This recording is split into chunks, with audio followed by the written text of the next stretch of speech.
Good morning students. Last काही लेक्चर्समध्ये आपण CS1 मधले 2 चॅप्टर कंप्लीट केलेले आहेत. For example operating system and HTML. Today we are going to start a new chapter C++ programming from our CS1 syllabus. आता CS1 मध्ये C++ programming जो chapter आहे तो आपण लास्ट इयरला सुद्धा स्टडी केला होता, बरोबर आहे की ज्याच्यामध्ये आपण बेसिक C++ प्रोग्राम्स कसे राईट डाऊन करायचे ते शिकलो. फॉर एक्झाम्पल्स व्हेरिएबल डिक्लेरेशन कसे केले जातात, त्याच्यानंतर प्रोग्रामचा बेसिक सिंटॅक्स कसा आहे हे आपण शिकलो आणि त्याच्याशी रिलेटेड डेटा टाईप.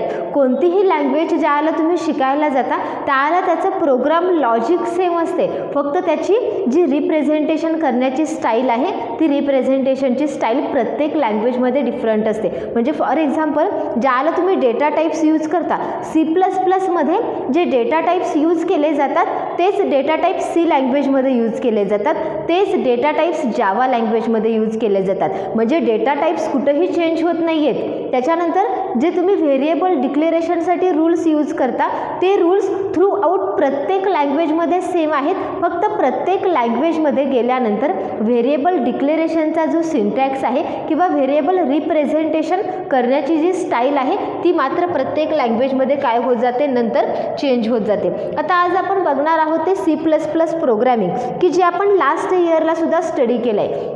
आता लास्ट इयरला जे आपण C++ स्टडी केलं आहे ते कसं होतं तर ते बेसिक C++ प्रोग्रामिंग होतं किंवा त्यालाच आपण काय म्हणू शकू तर स्ट्रक्चर्ड प्रोग्रामिंग लँग्वेज होतं. आता जे तुमचं प्रोग्रॅमिंग आहे, programming starts with invention of computer. प्रोग्रॅमिंगला सुरुवात कधीपासून झाली तर जेव्हापासून कम्प्युटर हा तयार झाला तेव्हापासून प्रोग्रॅमिंगला सुरुवात झाली. कम्प्युटरसुद्धा काय आहे तर एक इलेक्ट्रॉनिक मशीन आहे की जी कशी डेव्हलप करण्यात आली तर त्याच्यासाठी काही सॉफ्टवेअर्स तयार करण्यात आली, काही प्रोग्राम्स तयार करण्यात आले आणि त्याच्यापासून काय करण्यात आलं, कम्प्युटर्स तयार झाला. Without program no any computer will work. जर तुमच्याकडे प्रोग्राम नसेल किंवा तुम्ही जर कम्प्युटरला इन्स्ट्रक्शन्स देत नसाल तर तो कम्प्युटर वर्क होणार नाही. प्रोग्राम म्हणजे काय तर set of instruction.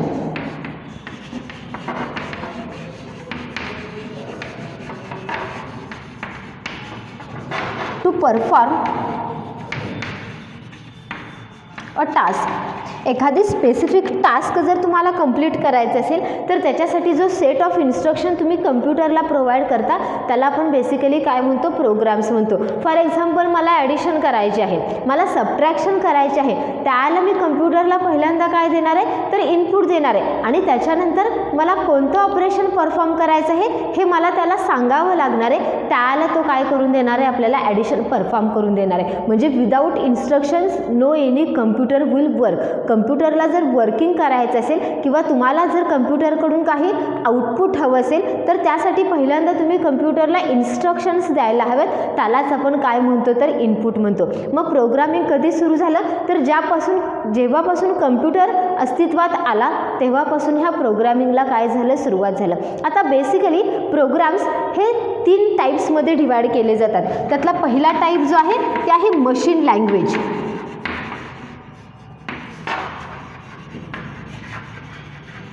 Second type जो आहे तो आहे असेंब्ली लँग्वेज. थर्ड टाईप जो आहे तो आहे स्ट्रक्चर्ड प्रोग्रामिंग लँग्वेज, त्यालाच प्रोसिजर प्रोग्रामिंग म्हटलं जातं. आणि फोर्थ आहे ऑब्जेक्ट ओरिएंटेड प्रोग्रामिंग लँग्वेज. आता फर्स्ट आपण पहिल्यांदा ज्याला प्रोग्रामिंग स्टार्ट झालं त्याला ते कोणत्या लँग्वेजमधून स्टार्ट झालं तर मशीन लँग्वेज. आता मशीन लँग्वेज म्हणजे काय तर सेट ऑफ इन्स्ट्रक्शनच आहे, पण ते कशासाठी डिझाईन केलेलं आहे तर पर्टिक्युलर एखाद्या मशीनसाठी किंवा एखाद्या मायक्रो प्रोसेसरसाठी काय केला जातो तो सेट ऑफ इन्स्ट्रक्शन जो आहे तो डिझाईन केला जातो, म्हणून त्याला काय म्हटलं जातं तर मशीन लँग्वेज. आता हा मशीन लँग्वेजमधला जो कोड आहे तो कशा फॉर्मॅटमध्ये असतो तर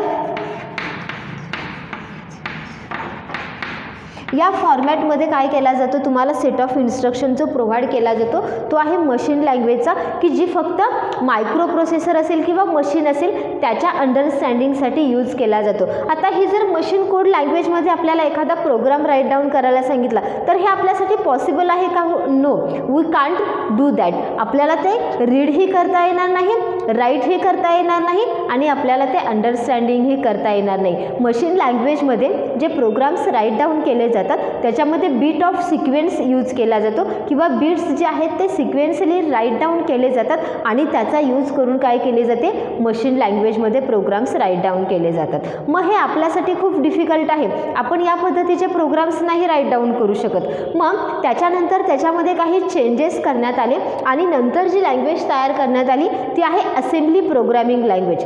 आता असेंब्ली प्रोग्रामिंग लँग्वेजसुद्धा जी आहे ती बेसिकली कशासाठी यूज केली जाते, तर कम्प्युटरमधला जी काही मेमरी आहे त्या मेमरीवरती जर तुम्हाला ऑपरेशन्स करायचे असतील किंवा एखादा डेटा जर मेमरीमध्ये फीड करायचा आहे त्याच्यासाठी जे ऑपरेशन्स करायचे असतील ते ऑपरेशन्स कशामध्ये येतात, तर असेंब्ली लँग्वेज. फॉर एक्झाम्पल आपण मायक्रो प्रोसेसर आता स्टडी करत आहोत, micro processor set of instructions 8085, त्याच्यामध्ये आपण ज्या इन्स्ट्रक्शन सेट बघतो त्या कशामध्ये राईट डाऊन केलेल्या आहेत, assembly language. For example move AB add B. आता ह्या ज्या सेट ऑफ इन्स्ट्रक्शन्स आहेत हे आपल्या इंग्लिश लँग्वेजशी मोर फिमिलियर आहेत. आपण ज्या पद्धतीनं इंग्लिश लँग्वेजचा यूज करतो किंवा इंग्लिश वर्ड ज्या पद्धतीनं कम्युनिकेशनसाठी यूज करतो त्याच पद्धतीनं हे वर्ड्स यूज केलेत, त्यामुळे ही थोडीशी फॅमिलियर आपल्याला होऊ शकते. पण याच्यामध्ये सुद्धा प्रॉब्लेम्स आहेत की याच्यामध्ये काही कोड वर्ड ठरलेले आहेत की ज्याला आपण OP कोड म्हणतो, त्यानुसार ते ऑपरेशन तिथं परफॉर्म केलं जाईल. फॉर एक्झाम्पल मूव AB याचं मिनिंग काय आहे हो, तर बी मधला कंटेंट हा ए मध्ये काय केला जातो, कॉपी केला जातो किंवा ट्रान्सफर केला जातो. फॉर एक्झाम्पल ॲड बीचं मिनिंग काय, तर ॲक्युमुलेटरमधला डेटा आणि रजिस्टर बी मधला डेटा याचं ॲडिशन परफॉर्म करायला लागते. म्हणजे इथं तुम्हाला फक्त ह्या इन्स्ट्रक्शनचं जे नेम्स आहे हे पुरेसं नाही आहे, तर त्याच्या पाठीमागं जाऊन तुम्हाला रजिस्टर्स म्हणजे काय हे स्टडी करावं लागणार आहे, मेमरी ॲड्रेस हा स्टडी करावा लागणार आहे. मग इथं सुद्धा कॉम्प्लिकेशन्स तयार होणार आहेत आणि तुमची डिफिकल्ट लेवल जी आहे ती डिफिकल्ट लेवल इन्क्रीज होत जाणार आहे. कारण या टाईप्सचे जे काही प्रोग्राम्स आहेत याला काही ठराविक सिक्वेन्स नाही आहे की ज्या पद्धतीने आपण C++चे प्रोग्राम्स बघतो की त्याला एक ठराविक पॅटर्न ठरलेला आहे, त्याचा एक रिप्रेझेंटेशनची स्टाईल ठरलेली आहे, त्याच्यामध्ये एक बेसिक सिंटॅक्स दिलेला आहे की ज्या पद्धतीने तुम्ही कोणताही प्रोग्राम्स राईट डाऊन करू शकता. त्या फॉर्मॅटमध्ये फक्त आपलं लॉजिक आपल्याला काय करायचं आहे, इम्प्लिमेंट करायचं आहे. मग हे जे बेसिक स्ट्रक्चर जे आहे ते बेसिक स्ट्रक्चर आपल्याला असेंब्ली लँग्वेजमध्ये कुठंच पाहायला भेटत नाही. म्हणजे ज्या पद्धतीनं तुम्ही इन्स्ट्रक्शन्स तिथं देणार आहात त्या पद्धतीनं ते एक्झिक्यूट केल्या जातील, त्याचं लॉजिक ही पूर्णपणे तुमच्यावरती डिपेंड आहे. मग त्याच्यामध्ये सुद्धा नंतर चेंजेस करण्यात आले आणि स्ट्रक्चर्ड प्रोग्रामिंग लँग्वेज डिझाईन करण्यात आली की जी लँग्वेज होती सी लँग्वेजचा जो कोड आहे तो कशामध्ये राईट डाऊन केला आहे किंवा ती लँग्वेज जी आहे ती आहे स्ट्रक्चर्ड प्रोग्रामिंग लँग्वेज. आता सी लँग्वेज तुमच्यापैकी काही स्टुडंटनी सी लँग्वेज शिकली असेल, इट्स ओके, पण आपण बेसिक सी लँग्वेज तरी नक्कीच सगळ्यांनी शिकलेली आहे लास्ट इयरला. मग त्याच्यामध्ये प्रोग्राम्स जे आहेत किंवा त्याच्यामध्ये तुम्ही जे प्रोग्राम्स राईट डाऊन करता त्याच्यासाठी एक बेसिक फॉर्मॅट ठरलेला आहे आणि त्या फॉर्मॅटमध्ये आपण आपलं लॉजिक काय करत असतो, इम्प्लिमेंट करत असतो की ज्या पद्धतीनं आपल्याला आउटपुट द्यायचं आहे त्या पद्धतीनं आपण आपलं लॉजिक त्या प्रोग्राममध्ये यूज करतो. पण हे लॉजिक ज्याला आपण यूज करतो त्याला प्रोग्रामचा जो बेसिक सिंटॅक्स आहे तो चेंज होतो का हो, नाही आहे. वर्ड मेन हे सुरुवातीलाच येतं, व्हेरिएबल्स डिक्लेरेशन त्याच्यानंतर येतात, इनपुटसाठी सी इन घ्या, आउटपुटसाठी सी आउट द्या. हे बेसिक सिंटॅक्स जो आहे तो ठरलेला आहे आणि आपल्याला जे काही हवं आहे ते आपण त्याच्यामध्ये काय करत असतो, पुटअप करत असतो. म्हणजे इथं तुमच्या प्रोग्रामचा एक बेसिक सिंटॅक्स ठरलेला आहे किंवा फॉर्मॅट ठरलेला आहे आणि त्याच्यावरूनच आपण काय करत असतो, प्रोग्राम्स तयार करत असतो. ती जी बेसिकली सी लँग्वेज आहे किंवा आपण बेसिक C++ शिकलो त्याला काय म्हटलं जातं, तर स्ट्रक्चर्ड प्रोग्रामिंग लँग्वेज. आता इथं तुम्हाला एक 3 मार्कचा क्वेश्चन विचारला जातो, right a difference between structured programming language and object oriented programming language. तर स्ट्रक्चर्ड प्रोग्रामिंग लँग्वेजचा जो अप्रोच आहे तो कसा आहे, टॉप टू बॉटम आणि ऑब्जेक्ट ओरिएंटेड प्रोग्रामिंग लँग्वेजचा जो अप्रोच आहे तो कसा आहे, बॉटम टू टॉप. आता टॉप टू बॉटमचं मीनिंग काय आहे, कोणताही प्रोग्राम कोणत्याही लँग्वेजमध्ये ज्याला तुम्ही राईट डाऊन करता त्याला त्याचा एक एक्झिक्युशन एंट्री पॉईंट असतो आणि तो काय असतो तर त्या प्रोग्राममधलं वर्ड मेन फंक्शन हे त्या प्रोग्रामचं एक्झिक्युशन एंट्री पॉईंट असतो. मग ज्या वेळेला स्ट्रक्चर्ड प्रोग्रामिंग लँग्वेजमध्ये प्रोग्राम्स राईट डाऊन करतो आपण त्यावेळेला बेसिकली वर्ड मेन हे जे फंक्शन आहे की जिथून आपल्या प्रोग्रामच्या एक्झिक्युशनला स्टार्ट होतं ते फंक्शन सगळ्यात आपण सुरुवातीला लिहितो, म्हणून त्याला काय म्हटलं जातं तर टॉप टू बॉटम अप्रोच. आणि ज्याला आपण आता ऑब्जेक्ट ओरिएंटेड प्रोग्रामिंग लँग्वेज शिकत असतो त्यावेळेला तुमचा प्रोग्राम हा नंबर ऑफ ऑब्जेक्ट्समध्ये डिवाइड केला जातो, नंबर ऑफ क्लासमध्ये डिवाइड केला जातो. मग सगळ्यात जे स्टार्टिंग पॉईंट आहे तिथं आपण क्लास डिक्लेरेशन करतो. After that we declare class methods and lastly we declare the void main function. So here void main function appears at the last. So the approach of object oriented programming language is bottom to up. अजून याच्यामध्ये basic difference काय आहे तर ज्याला आपण C प्रोग्रामिंगमध्ये बघतो किंवा C++मध्ये बघतो की आपण लास्टला एक पॉईंट शिकलो C++मध्ये की फंक्शन्स कशासाठी यूज केले जातात हो, जर तुमचा प्रोग्रामचा कोड हा मोर होत असेल किंवा तुमच्या प्रोग्रामची लेंथ जर जास्त होत असेल तर प्रोग्राम काय केला जातो, नंबर ऑफ टास्कमध्ये डिवाइड केला जातो आणि त्या टास्कला आपण काय म्हणतो तर फंक्शन्स म्हणतो. मग ते फंक्शन्स जे आहेत ते मेन प्रोग्राममधून काय केले जातात, कॉल केले जातात. मग C++ जे आहे किंवा स्ट्रक्चर्ड प्रोग्रामिंग लँग्वेज जे आहे त्याचा फोकस कशावरती असतो तर त्याच्यामध्ये जे काही डिफाईन केलेले फंक्शन्स आहेत त्याच्यावरती त्याचा जास्त फोकस असतो. पण ऑब्जेक्ट ओरिएंटेड प्रोग्रामिंगमध्ये फोकस कुणावरती केला जातो तर डेटावरती केला जातो, कारण डेटा हा मोस्ट इम्पॉर्टंट पार्ट आहे ऑब्जेक्ट ओरिएंटेड प्रोग्रामिंग लँग्वेजमधला की ज्याला सिक्युरिटी प्रोव्हाइड करणं खूप गरजेचं आहे. फॉर एक्झाम्पल एखादी बिझनेस एम्पायर असेल आणि त्या बिझनेस एम्पायरमधला त्यांचा जो डेटा आहे तो डेटा मोस्ट इम्पॉर्टंट असणार आहे रादर दॅन देअर वर्कर्स. तिथं काम करणाऱ्या वर्कर्सपेक्षा सुद्धा जास्त तिथला इम्पॉर्टंट काय असणार आहे, डेटा असणार आहे की ज्याच्यासाठी ते सिक्युरिटी प्रोव्हाइड करतात. मग इथं सुद्धा फोकस कशावरती केला जातो तर त्या डेटावरती फोकस केला जातो. अजून काय आहे याच्यामधला डिफरन्स तर ज्यावेळेला आपण स्ट्रक्चर्ड प्रोग्रामिंग बघतो त्यावेळेला जे काही आपण इन्स्ट्रक्शन्स राईट डाऊन करतो त्या पद्धतीनं त्या एक्झिक्यूट केल्या जातात. पण इकडं ऑब्जेक्ट ओरिएंटेड प्रोग्रामिंग लँग्वेजमध्ये फोकस कशावरती केला जातो तर ऑब्जेक्टवरती केला जातो आणि त्याच्यासाठी कम्युनिकेशनसाठी ऑब्जेक्ट जे आहेत ते एकमेकांशी कम्युनिकेट करू शकतात आणि त्याच्यासाठी ते कशाचा यूज करतात तर मेथड्सचा यूज करून ते ऑब्जेक्ट एकमेकांशी कम्युनिकेट करतात. लक्षात आलं की स्ट्रक्चर्ड प्रोग्रामिंग लँग्वेजचा जो वे आहे तो सिंपल वे आहे टॉप टू बॉटम आणि ऑब्जेक्ट ओरिएंटेड जी फोर्थ लँग्वेज डिझाईन करण्यात आली ती आहे ऑब्जेक्ट ओरिएंटेड लँग्वेज की ज्याला शॉर्ट फॉर्ममध्ये असं म्हटलं जातं OOP हा शॉर्ट फॉर्म कशाचा आहे तर ऑब्जेक्ट ओरिएंटेड प्रोग्रामिंग लँग्वेज. आता फक्त फंक्शनॅलिटीवरती फोकस देऊन चालणार आहे का, नाही आहे. आपल्याला फोकस कशावरती करायचा आहे तर डेटावरती करायचा आहे. मग ह्या डेटावरती फोकस करत असताना जी लँग्वेज तयार करण्यात आली ती आहे ऑब्जेक्ट ओरिएंटेड प्रोग्रामिंग लँग्वेज. आता ऑब्जेक्ट ओरिएंटेड प्रोग्रामिंग लँग्वेजमध्ये काही रिलेटेड टर्म्स आहेत की ज्या आपल्याला स्टडी करणं खूप इम्पॉर्टंट आहे,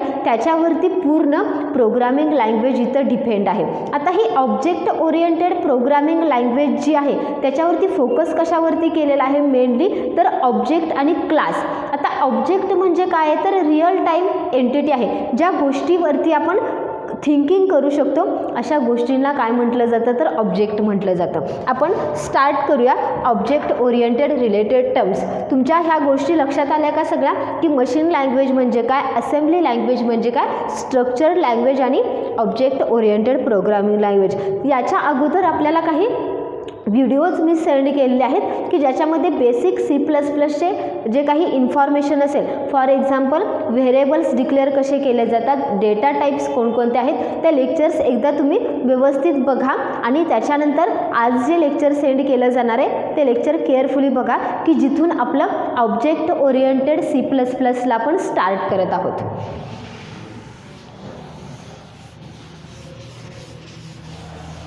आता याच्यातली पहिली टर्म आपल्याला जी स्टडी करायची आहे ऑब्जेक्ट ओरिएंटेड रिलेटेड टर्म्स. इथं उप्स टर्म की ज्याच्यावरती तुम्हाला 3 मार्क्सचा किंवा 4 मार्क्सचा क्वेश्चन विचारला जातो.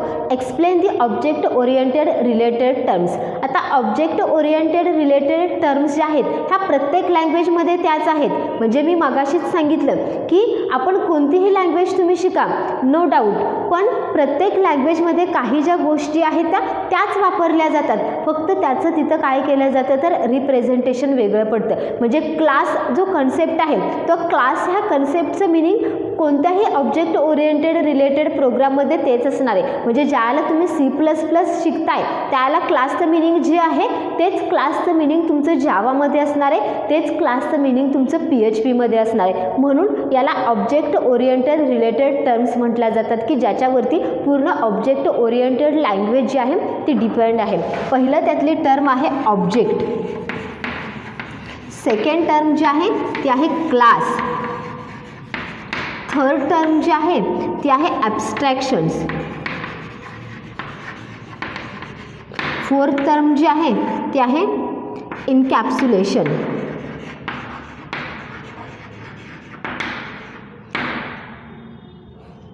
फिफ्थ टर्म जी आहे ती आहे इनहेरिटन्स. आणि सिक्स्थ टर्म जी आहे ती आहे polymorphism. Every object oriented programming language is depend on these 6 object oriented related terms. कोणत्याही प्रोग्रामिंग लँग्वेजमध्ये या 6 ऑब्जेक्ट ओरिएंटेड रिलेटेड टर्म्स ज्या आहेत त्याचाच यूज केला जातो. त्यातली पहिली गोष्ट आपण आज शिकणार आहोत ती आहे ऑब्जेक्ट. आता ऑब्जेक्टची डेफिनेशन बघा. ऑब्जेक्ट म्हणजे काय आहे तर हे एक रिअल टाईम एंटिटी आहे. ऑब्जेक्ट मीन्स काय तर it is run time entity. आता इथं रन टाईम एंटिटी म्हणजे काय तर रिअल वर्ल्ड थिंग्स. आपण ज्यावेळेला आपल्या आजूबाजूला बघतो त्यावेळेला आपल्याला रिअल वर्ड्स थिंग दिसत असतात. For example chalk, for example blackboard, for example desk, for example car, for example fan. ह्या ज्या काही थिंग्स आहेत या थिंग्स म्हणजेच काय आहेत तर आपले ऑब्जेक्ट आहेत. बघा ऑब्जेक्टची एक साधी डेफिनेशन काय आहे तर रिअल वर्ड्स थिंग्स ज्या आहेत त्याला आपण काय म्हणू शकतो ऑब्जेक्ट म्हणू शकतो. मग माझ्या हातामध्ये हा चॉक आहे, हा सुद्धा काय आहे एक ऑब्जेक्ट आहे.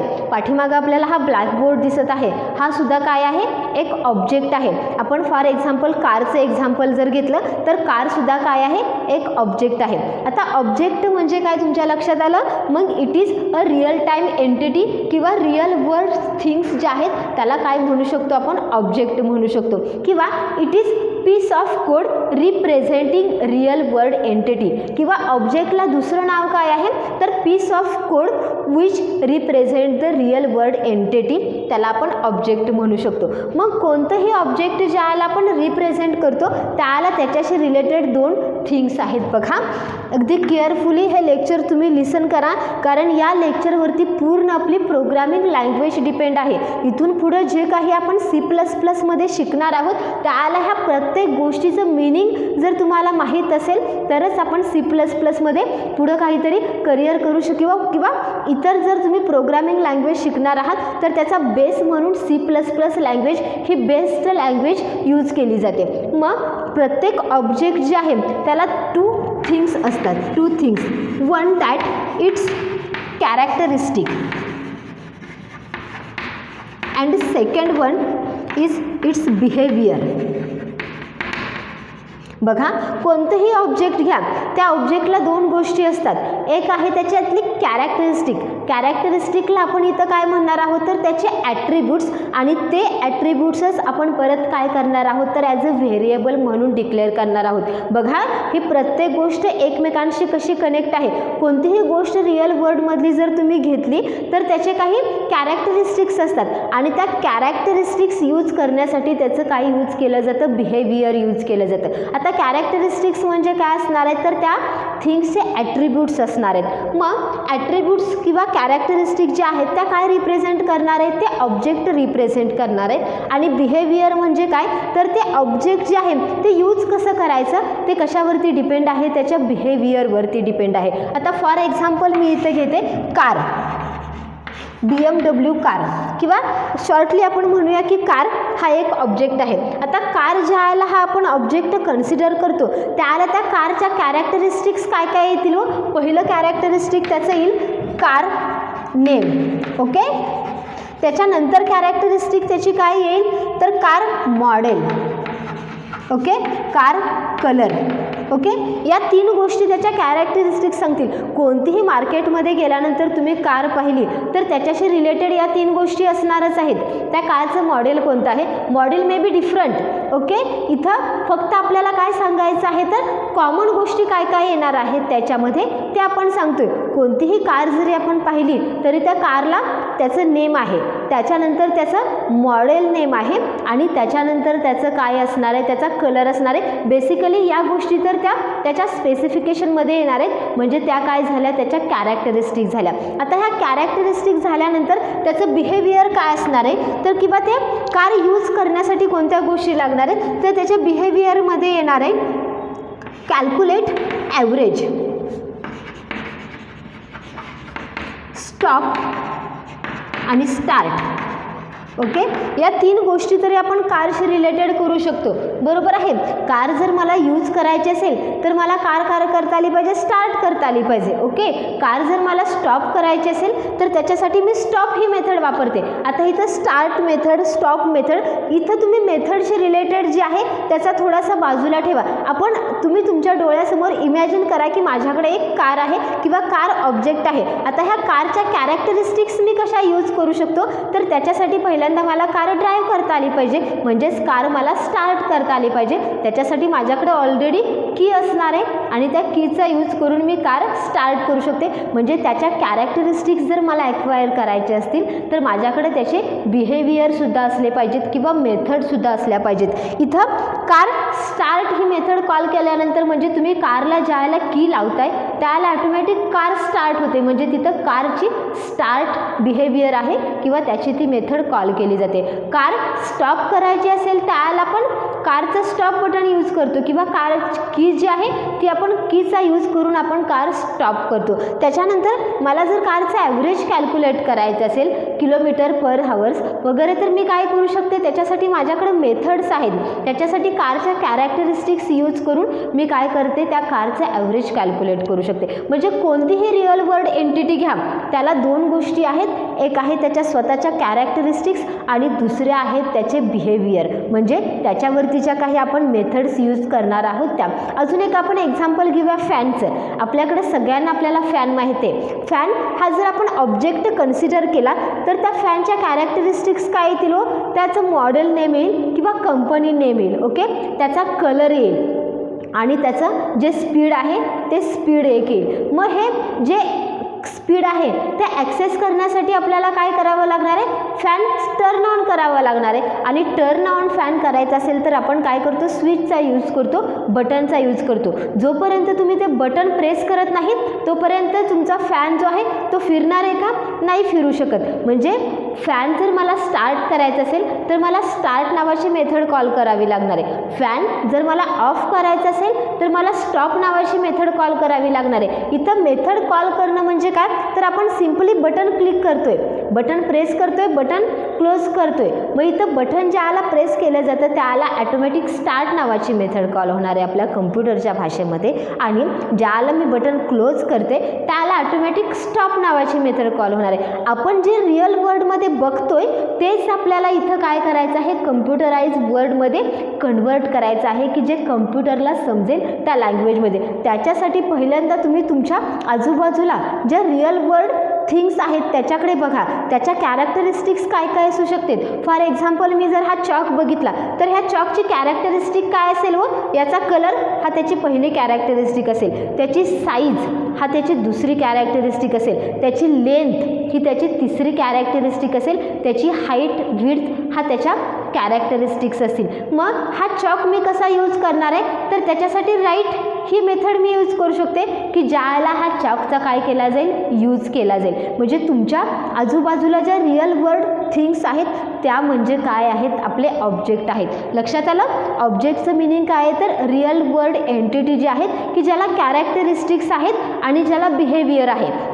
कॅरेक्टरिस्टिक्स ही गोष्ट तुमच्या आत्तापर्यंत लक्षात आली असेल की ती गोष्ट किंवा ती थिंग्स जी आहे ती रिप्रेझेंटेशन करण्यासाठी त्याच्या कॅरेक्टरिस्टिक्सची गरज आहे. आणि त्या कॅरेक्टरिस्टिक्स ज्या आहेत त्या कॅरेक्टरिस्टिक्स यूज कशा कराव्या लागतात, तर त्याच्यासाठी त्याच्या मेथड्स आहेत की ज्याचा वापर करून आपण त्या कॅरेक्टरिस्टिक्स यूज करू शकतो. ही झाली पहिली गोष्ट आपली ऑब्जेक्ट. आता सेकंड आपल्याला जे स्टडी करायचं आहे ते आहे क्लास. आता क्लास म्हणजे काय बघा, it act as a template for object creation.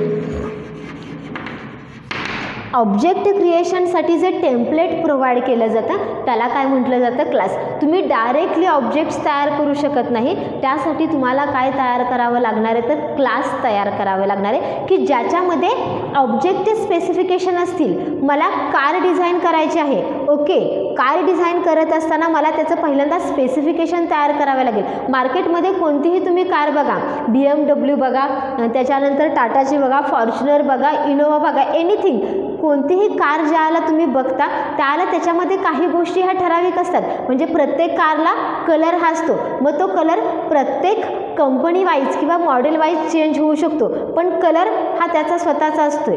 त्याच्यानंतर अजून काय असते प्रत्येक कारमध्ये, तर त्याचं एक मॉडेल नेम असते. मग ते मॉडेल नेम प्रत्येक कंपनी वाईज डिफरंट असू शकतं, पण त्याला मॉडेल नेम हे असणारच आहे. त्याच्यानंतर अजून काय त्या कारमध्ये स्पेसिफिकेशन येऊ शकतं, तर त्याच्यामध्ये जे यूज केली जाणार आहेत ॲक्सेसरीज असणार आहेत किंवा त्याच्या काही डिफरंट कॅरेक्टरिस्टिक्स असणार आहेत की त्या प्रत्येक ठिकाणी चेंज होऊ शकतात, पण काही बेसिक ज्या गोष्टी आहेत त्या तिथं कॉमनच ठेवल्या जातात. फॉर एक्झाम्पल आपण मोबाईलचं मॉडेल बघूया. कोणताही मोबाईल जो आहे त्याच्यामध्ये काही गोष्टी ह्या कॉमन असतात. म्हणजे फॉर एक्झाम्पल कॉन्टॅक्ट हा प्रत्येक ॲप जो आहे त्या प्रत्येक मोबाईलमध्ये इन्क्लूड असतो. मॅसेजेस हा ॲप प्रत्येक मोबाईलमध्ये इन्क्लूड आहे. मग प्रत्येक मोबाईल हा डिफरंट कसा असू शकतो, तर त्याच्यामध्ये परत काय केल्यात, तर काही एक्स्ट्रा फॅसिलिटीज तिथे ॲड केल्यात, पण ज्या काही कॉमन गोष्टी आहेत त्या प्रत्येक मोबाईलमध्ये काय केलेल्या आहेत, कॉमन ठेवलेल्या आहेत किंवा त्या इन्क्लूड केलेल्या आहेत. इथं सुद्धा क्लास म्हणजे काय, तर एक टेम्पलेट आहे. ज्याला तुम्ही एखादं ऑब्जेक्ट तयार करता त्याला ते ऑब्जेक्ट डिफरंट असू शकतं. ओके, म्हणजे माझी BMW ही कार वेगळी असू शकते, फॉर्च्युनर ही कार वेगळी असू शकते, पण दोघांच्यामध्ये काही गोष्टी सिमिलर असणार आहेत की दोघांचा कलर असेल, त्याच्यानंतर त्यांची साईज असेल, कपॅसिटी असेल, ह्या गोष्टी आहेत त्या कॉमनली डिझाईन केल्या जातात. इथं सुद्धा क्लास म्हणजे काय आहे, तर it act as a template for object creation. ज्याला तुम्ही डिफरंट टाईपचे ऑब्जेक्ट तयार करता त्याला त्या डिफरंट टाईपच्या ऑब्जेक्टसाठी काहीतरी कॉमन गोष्ट तुम्हाला ठेवावी लागते, काहीतरी त्याचं स्पेसिफिकेशन तयार करावं लागतं आणि ते स्पेसिफिकेशन कोण तयार करत असतं, तर हा क्लास तयार करत असतं. जेव्हा तुम्ही एखादा क्लास तयार करता त्याच्यानंतरच तुम्ही काय करू शकता, त्याचं ऑब्जेक्ट तयार करू शकता. म्हणजे फॉर एक्झाम्पल मला एखादा मोबाईलचं मॉडेल डिझाईन करायचं आहे, त्याच्यासाठी पहिल्यांदा मला त्याचं स्पेसिफिकेशनसाठी एक मोबाईल तरी मला तयार करता आला पाहिजे, त्याच्यानंतर मी त्याच्या मोर कॉपीज तयार करू शकते. इथं सुद्धा सेम तसंच आहे. ज्याला आपण क्लास म्हणतो त्याला क्लास ही एक कॉमन गोष्ट असणार आहे की ज्याचा यूज करून तुम्ही मल्टिपल ऑब्जेक्ट्स नंतर काय करू शकणार आहात, तयार करू शकणार आहात. मग हा क्लास कसा रिप्रेझेंट केला जातो, तर फॉर एक्झाम्पल क्लास ज्याला तुम्ही डिझाईन करता त्याला त्याच्यासाठी क्लास हा एक कीवर्ड वापरला जातो. आपण C++ मध्ये लास्ट इयरला लिस्ट ऑफ कीवर्ड पाहिलं, त्याच्यामध्ये क्लास हा एक कीवर्ड आहे की जो कशासाठी यूज केला जातो, तर बेसिकली ज्याला आपण एखादा क्लास डिझाईन करतो त्याला हा क्लास ह्या कीवर्डचा यूज केला जातो. मग क्लास तयार करत असताना क्लास कीवर्ड आणि त्याच्यानंतर क्लास नेम, तुम्ही जे क्लास तयार करणार आहात त्याचं नेम, त्याच्यानंतर opening curly bracket and closing curly bracket. इथं ओपनिंग कर्ली ब्रॅकेट काय मेन्शन करतं, तर इथं क्लासची डेफिनेशन स्टार्ट झालेली आहे आणि क्लोजिंग कर्ली ब्रॅकेट काय मेन्शन करतं, तर इथं क्लासची डेफिनेशन काय झालेली आहे, फिनिश झालेली आहे. आणि सेमिकोलन जे आहे ते काय मेन्शन करतं, तर क्लासची डेफिनेशन टर्मिनेट झालेली आहे. तुम्ही जे काही क्लासमध्ये यूज करणार आहात ते सगळं तुम्हाला काय करावं लागतं, इथं मेन्शन करावं लागतं. त्याला काय म्हटलं जातं, तर क्लासची बॉडी म्हटलं जातं. ओके. त्याच्यानंतर नेक्स्ट टर्म येते ती येते अब्स्ट्रॅक्शन.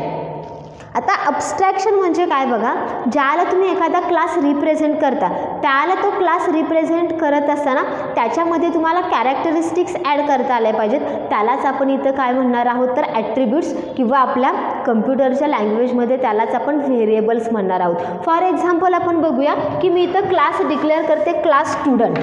आता मी ज्या वेळेला स्टुडंट क्लास डिक्लेअर करते त्यावेळेला इथं मला स्टुडंटबद्दल काही थिंग्स ह्या कॉमन असणार आहेत. म्हणजे कोणताही स्टुडंट असू दे, अगदी नर्सरीचा स्टुडंट असेल किंवा अगदी 10th स्टँडर्डचा स्टुडंट असेल किंवा एखादा PhDचा स्टुडंट असेल, कोणताही स्टुडंट जरी तुम्ही कन्सिडर केला तरी त्याच्यासाठी काही गोष्टी कॉमन असतात. म्हणजे फॉर एक्झाम्पल त्याचा रोल नंबर, त्याचा नेम आणि त्याचा स्कोर, ओके, किंवा त्याचे मार्क्स, ह्या गोष्टी त्याच्या कॉमन असतात कोणताही स्टुडंट. मग स्टुडंट डिफरंट असले की त्यांचा रोल नंबर चेंज होत जाणार आहे, कारण एकाच रोल नंबरचा एकच स्टुडंट असणार आहे. ज्याला मी मल्टिपल ऑब्जेक्ट्स तयार करते त्याला रोल नंबरची सिरीज तयार होत जाणार आहे. पण प्रत्येक स्टुडंटला रोल नंबर हा असणार आहे, प्रत्येक स्टुडंटला त्याचं नेम प्रॉपर्टी असणार आहे, प्रत्येक स्टुडंटला त्याचा ॲड्रेस असणार आहे, प्रत्येक स्टुडंटचा एक मार्क्स असणार आहेत. मग इथं आपण काय करतो, तर ज्याला तुम्ही क्लास डिक्लेअर करता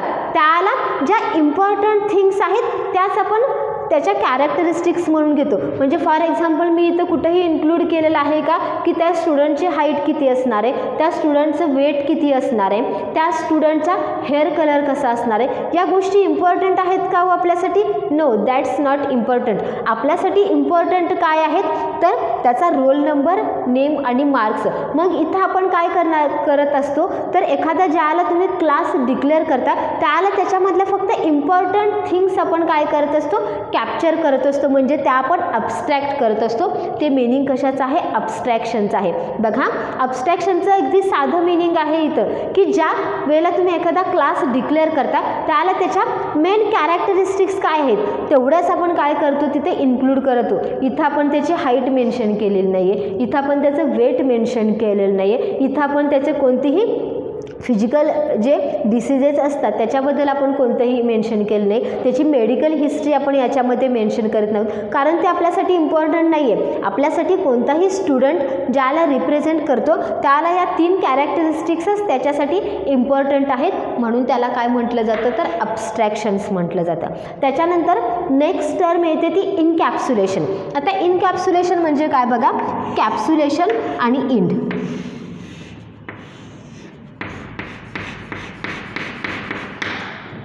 it likes as a capsule. आपल्याला सगळ्यांना कॅप्सूलचं मिनिंग माहिती आहे. कॅप्सूल काय आहे, तर it is one type of medicine. आपण ज्या पद्धतीनं टॅबलेट्स घेतो त्याच पद्धतीनं कॅप्सूलही घेतो. मग ह्या दोघांच्यामध्ये डिफरन्स काय आहे हो, टॅबलेट आणि कॅप्सूलमध्ये?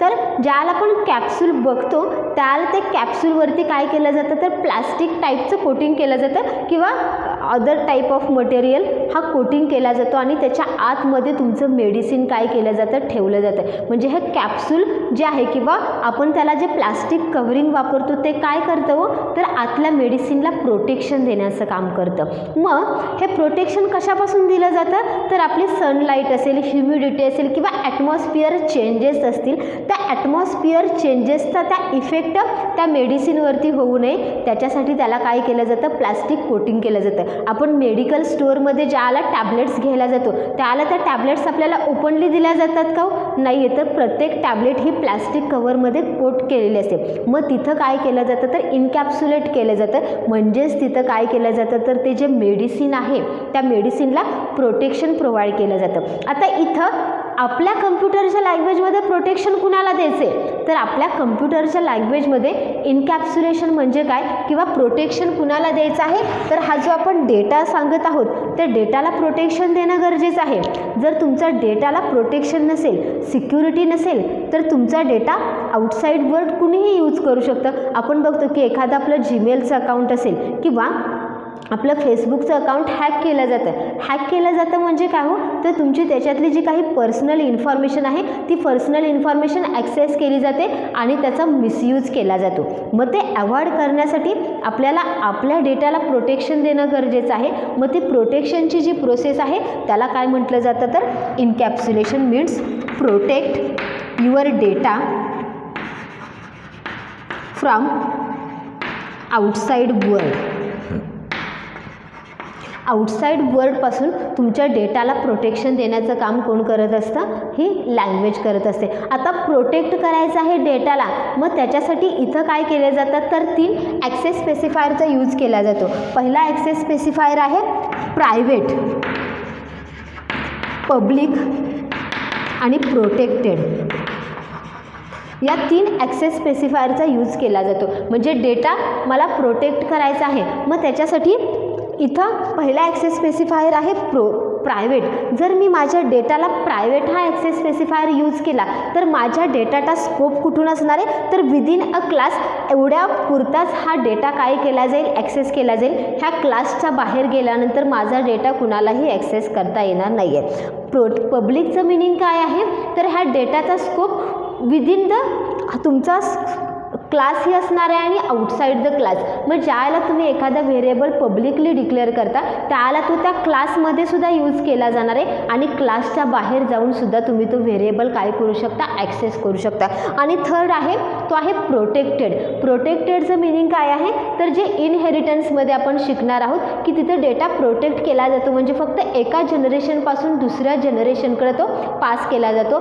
ते सोडून तो डेटा इतर कुठंही ॲक्सेस केला जात नाही. मग हे ॲक्सेस स्पेसिफायरचा यूज करून तुम्ही काय करू शकता, तुमचा डेटा प्रोटेक्ट करू शकता. त्याच्यानंतर आहे थिंग इनहेरिटन्स. इनहेरिटन्सचं मिनिंग काय आहे हो, तर आपण बायोलॉजीमध्ये ही टर्म बऱ्याच जणांनी ऐकली असेल किंवा इनहेरिट हा वर्ड तरी ऐकला असेल. इनहेरिट म्हणजे काय, तर पिढ्यानपिढ्या काही गोष्टी तुम्हाला तुमच्या जे काही पूर्वज असतील किंवा तुमचे फादर्स असतील, ग्रँड पॅरेंट्स असतील, त्यांच्याकडून काही गोष्टी तुम्हाला मिळत जातात, त्याला काय म्हटलं जातं, तर इनहेरिटन्स म्हटलं जातं. फॉर एक्झाम्पल प्रॉपर्टी असेल किंवा काही डिसीजेस असतील की ज्या पिढ्यानपिढ्या चालत आलेल्या आहेत, ते डिसीजेस तुम्हाला सुद्धा होण्याची शक्यता असते. किंवा तुमची काही प्रॉपर्टी असेल तर ती प्रॉपर्टी तुमच्या ग्रँड पॅरेंट्सकडून तुमच्या पॅरेंट्सकडे आली असेल, त्या पॅरेंट्सकडून तुमच्या फादर्सकडून परत ती तुमच्याकडे आली असेल. म्हणजे इथं काय केलं जातं, तर एखादी गोष्ट तुम्हाला पिढ्यानपिढ्या चालत ठेवायची असेल तर त्याच्यासाठी इनहेरिटन्स हा कन्सेप्ट वापरावा लागतो.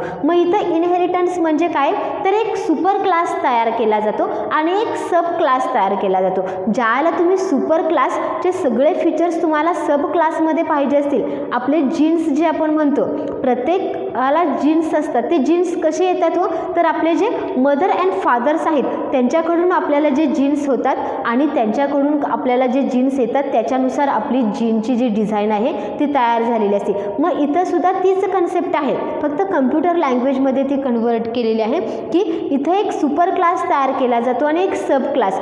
जो सब क्लास असेल त्याच्याकडे सुपर क्लासच्या सगळ्या कॅरेक्टरिस्टिक त्याला आपोआप मिळत जातात आणि प्लस त्याच्या ज्या काही कॅरेक्टरिस्टिक्स असतील त्यासुद्धा कॅरेक्टरिस्टिक्स तिथं काय केल्या जातात, ॲड केल्या जातात. या पद्धतीने इनहेरिटन्स तयार केला जातो. ज्याला इनहेरिटन्स आपण बघतो तिथं एक मोस्ट इम्पॉर्टंट थिंग आहे ती म्हणजे रिलेशनशिप.